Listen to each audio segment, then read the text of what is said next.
the world was built.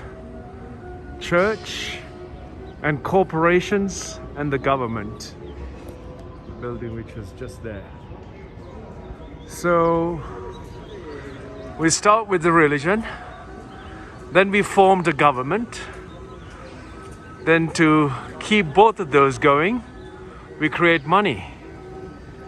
And that is what is destroying the humanity today, here on the planet and across the world. So-called religion confused you, said somewhere else was much better than how you found yourself living here with your physical body and your mind. And when that was not working, they came up with a way to manage and control and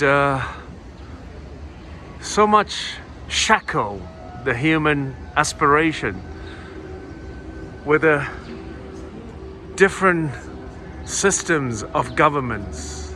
None of that has worked, and nothing seems to be working after almost centuries of governments and religion has come together.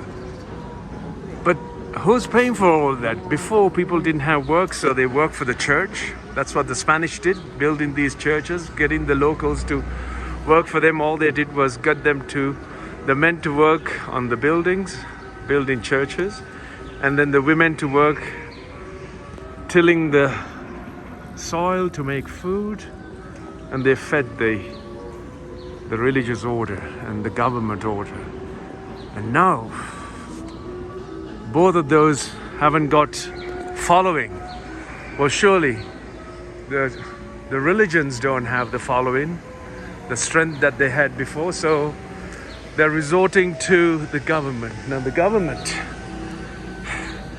hasn't got much, so they've turned to corporations, big buildings, telecommunication, corporations of all kinds to pay for them in different tax.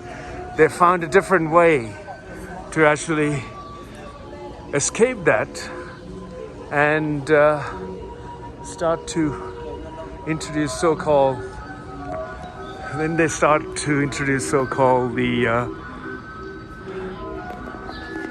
the democratic, the free market. Now internet market is doing the same thing, so they managed to escape that for a little while. The government couldn't get the money. Now they managed to all come together to understand how to get some cash out of the governments as well.